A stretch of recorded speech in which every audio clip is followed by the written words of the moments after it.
प्रदेश के मुख्यमंत्री योगी आदित्यनाथ मुरादाबाद पहुंचे। राजकीय हेलीकॉप्टर से बिलारी के पीपली गांव में उतरे मुख्यमंत्री ने यहां अटल आवासीय विद्यालय का उद्घाटन किया। इसके साथ ही बटन दबाकर विकास की कई परियोजनाओं का लोकार्पण व शिलान्यास किया। जनसभा में अपने संबोधन के दौरान उन्होंने शिक्षा में सुधार के लिए किए गए प्रयास को जनता के सामने रखा। सरकार की अलग अलग योजनाओं के लाभार्थियों को लाभान्वित किया। उन्होंने अटल आवासीय स्कूल के बच्चों से घुल मिलकर उनसे बात की, उनके साथ सेल्फी भी ली, बच्चों के साथ संवाद किया। अधिकारियों व पदाधिकारियों के साथ हनुमान वाटिका और संविधान साहित्य वाटिका भी पहुंचे। 18,000 श्रमिकों के बच्चे और कोरोना कालखंड में जो बच्चे निराश्रित हो गए थे, उन बच्चों के लिए यह एक शिक्षा का एक आदर्श मॉडल दिया है अटल आवासीय विद्यालय के रूप में। बहनों और भाइयों, इस शिक्षा के प्रति डबल इंजन की सरकार की प्रतिबद्धता को दिखाता है। हम सब जानते हैं, शिक्षा किसी भी सभ्य समाज की और समृद्ध समाज की आधारशिला बनती है।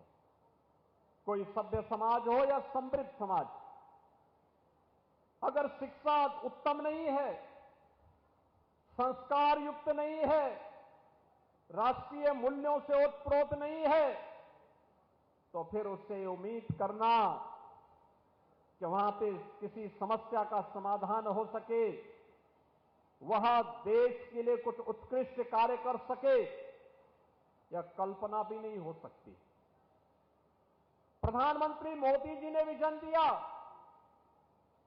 प्रदेश की डबल इंजन की सरकार ने उसको इंप्लीमेंट किया और आज परिणाम है कि मुरादाबाद में भी अटल आवासीय विद्यालय बनकर के खड़ा है। आप देख सकते हैं, श्रमिकों के बच्चों के लिए, अनाथ हुए बच्चों के लिए ये विद्यालय बन रहे हैं।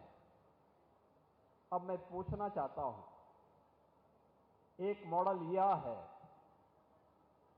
जहां पे अत्याधुनिक शिक्षा, वर्ल्ड क्लास इंफ्रास्ट्रक्चर के साथ बच्चों को लाया जाता है, उनके रहने की, खाने की, उत्तम अध्ययन अध्यापन की उत्तम व्यवस्था एक विद्यालय में। और मैं चाहूंगा इस क्षेत्र के नागरिक भी आकर के देखें कैसे क्लासरूम है, कैसे लाइब्रेरी है, कैसी लैब्स बनी हुई हैं, कैसे स्मार्ट क्लास बने हुए हैं, छात्रावास की कितनी उत्तम व्यवस्था है।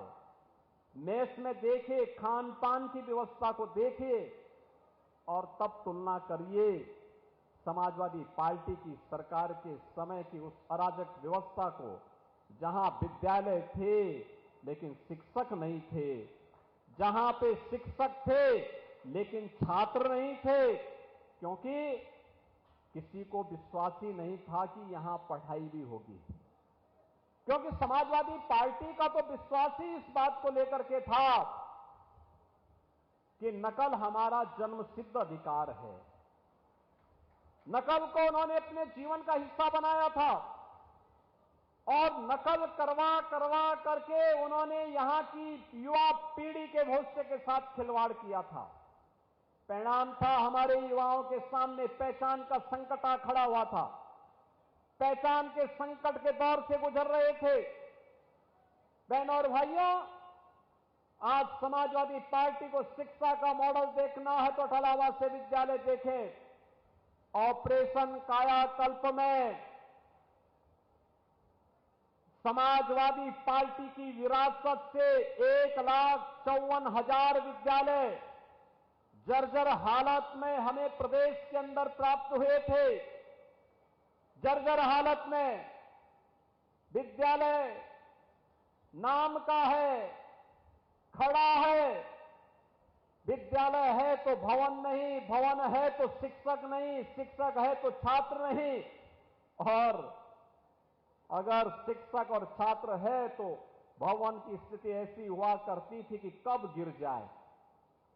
बालक बालिकाओं के लिए टॉयलेट की व्यवस्था नहीं, कोई भी अन्य व्यवस्था नहीं। लेकिन